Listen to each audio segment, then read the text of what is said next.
Жиренше шешен мен қара көз айым. Жәнібек жаяу мал қарап жүрген балаға кез болады. Шырағым, елсіз жерде неғып жүрсің деп сұрайды.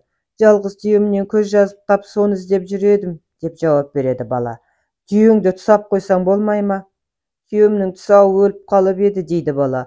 Ол әкем өліп қалып еді деген сөз екен. Балам, біз қай үйге қонамыз? Бір қой жеймін десеңіздер, қай үй болса да қона бересіздер. Екі қой жеймін десеңіздер, біздің үйге қонасыздар, дейді бала.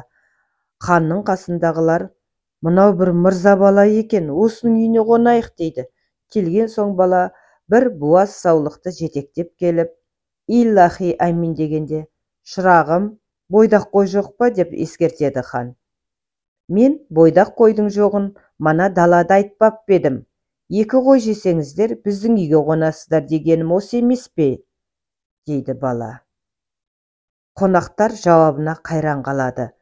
Бір күндері әз Жәнібек хан 40 уәзірін жиып алып, маған өтірік пен шынның арасы немен айырылады, соны тауып беріп, қалағандарыңды алыңдар, таба алмасаңдар жазалаймын, ойлануға 40 күн мүмкіндік бердім депті.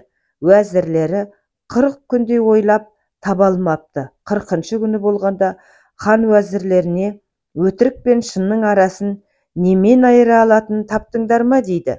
Жоқ, тақсыр, таба алмадық, десіпті уәзірлер. Хан бастарыңды алармын деп, қаһар қылғанда әңгіме естимін деп, жай келіп отырған жиренше шешен уәзірлерге, анау күні хан хандығы мен бас-басыңа бір күннен 40-ыңа 40 күн міллет берді ғой. Енді өздерің тіленіп, ер басына бір күннен міллет алсаңдаршы, соған шейін бірің болмаса бірің табарсыңдар, депті. Хан, жарайды, бұл баланың сөзі дұрыс көрінеді. Менің мақсатым сендерді өлтіру емес, сынау. Ақылды болсаңдар, әр қайсыңнан бір ақыл алғанымда, менде 40 кісінің ақылы болар еді. Сендерде ақылдан шайнам жоқ. 40 кісіде жоқ ақыл бір кісіден қайдан табыла қойсын? Ер басына 40 күннен міллет бердім, деп тағы да ойландырып жібереді. Ханның алдына шыққан соң 12 жасар бала жиренше бұл сөзді біреу болмаса біреу білер, сон іздеп табамын деп ел кезеді. Қорғаны бар шаһарға жетеді. Қақпаның аузында сүліктей қара көк ат мінген, үстіне сауыт киіп, садақ асынып, найзасын жерге шаншып біреу тұр екен. Оған сол қақпадан кірген шыққан адамның бәрі де сәлем берісіп өтеді. Жиренше оған сәлем бермей, мойнын бұрмай, керек қылмай өте шығады. Сонда найзасын жерге тіреп, ат үстінде шіреніп тұрған әлгі жігіт: "Ей бала, сенен басқа осы қақпадан кірген шыққан жан сәлем бермей өтпеуші еді. Сен неге мойныңды бұрмай барасың?" дейді. "Біріміз атты, біріміз жаяу, сәлеміміз келісе ме?" дейді бала. "Бұл шаһардың жөнін бұрын көріп пе едің? Көріп білмеген жан сияқты артыма мінгесте біздікіне қонақ бол", дейді жігіт.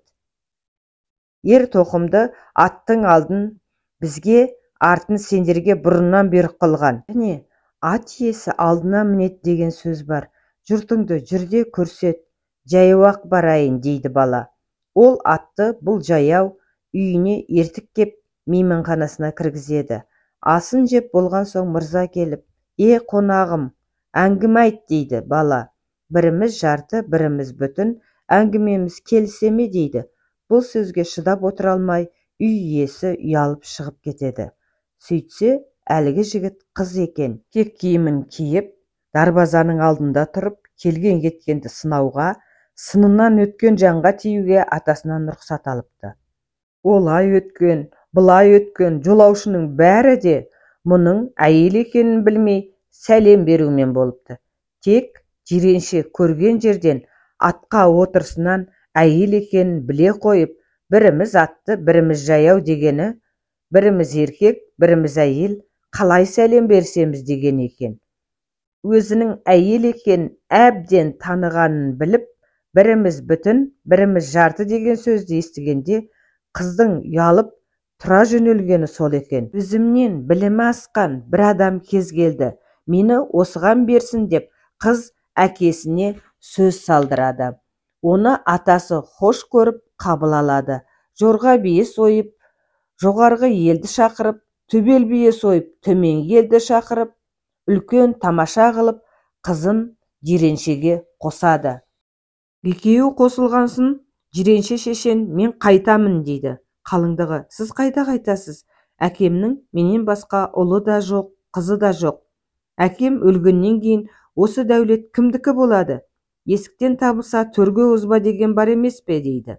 Оған жиренше былай дейді: әз Жәнібек деген ханымыз қырық уәзіріне өтірік пен шынның арасын айырыңдар деп қысым қылып еді.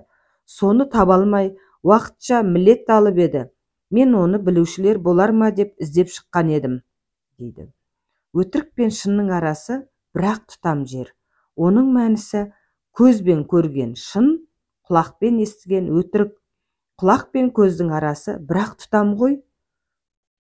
Көзбен көрген анық, құлақпен естіген танық емес пе дейді қыз. Жиренше: бәрекелді, іздегенім табылды. Енді мұны мен барып әз Жәнібек ханға естірмесем, 40 уәзірін жоқ жерде өлтіріп қырып тастар деп жүруге ыңғайланады. Оны білген соң қыз атасына кісі салдырып, жат жұртқа жаралған мен әйел, мына күйеу ер, ел жұртына қайтамын деп жатыр, бізді ұзатсын депті. Атасы қызының айтқанын қабыл көріп ұзатады. Сөйтіп екі кісі паналарлық үйі жоқ. Жиренше бір ауыз сөздің түп төркінін білемін деп ізденіп жүріп, қалыңсыз ханның қызын алады. Хан қызының ақылымен әз Жәнібек ханның бас уәзірі болды дейді. Әз Жәнібек 40 уәзірі ханға: жиреншенің қатыны сізге лайық кісі екен, әйелдің сұлуы екен деп мақтап, есіріп сөйлеп келеді. Сонымен бір күні аңға шыққанда ханның лашын құсы қашып кетіп, жиреншенің үйінің төбесіне келіп қонады. Жиреншенің әйел ұстап алып, түлетіп, желпінтіп қояды. Оны естіп, құсын алуға ханның өзі барады. Жиренше үйде жоқ екен. Қатыны бүркеніп шығып, ханға құсты алып береді. Хан қараса, құсқа томаға тігіп кигізіп, қолғап тігіп құлпыртып, балақ бау есіп жарастырып қойған екен. Бұрын томағаны, қолғапты бұл жұртта көрген білген жан жоқ екен. Жеңдерімен ұстап, жұмсақ жүн деп құстың аяғына уықтың бауын тағады екен. Ұшқанда онысы бір құлаш болып шұбалып, аяғына оралып жүреді екен. Сондықтан хан не құсына қарарын да білмей, не қатынға қарарын білмей, атынан ауып түсіп қала жаздайды. Біз бүгін осында қонамыз дейді хан. Үйде еркек жоғын көріп тұрсыз. Алда жалда еркек жоқта қонақ болам десеңіз, біраз күн араға салып, бір айланып келіңіз. Кіріміз болса жуынып, қонақ жабдығын қал келгенінше даярлап тұрайық. Және жігіт желеңмен келмеңіз. Көп қонақты күтуге шамамыз келмейді. Өз басыңыз ғана болсын, дейді жиреншенің жұбайы. Хан жарайды деп, оңаша келіңіз дегеніне дәмелі болып, көңілі өсіп қайта береді. Сонымен бірнеше күн өткен соң, хан жалғыз өзі келеді. Хан келген соң, әйел алдынан шығып, қолтығынан сүйеп түсіріп, қолынан ұстап үйге кіргізеді. Бар дүниелігін жайнатып, ханның зығырын қайнатып қойған екен. Көрпе жаюлы, төсек салулы, шымылдық құрулы тұр.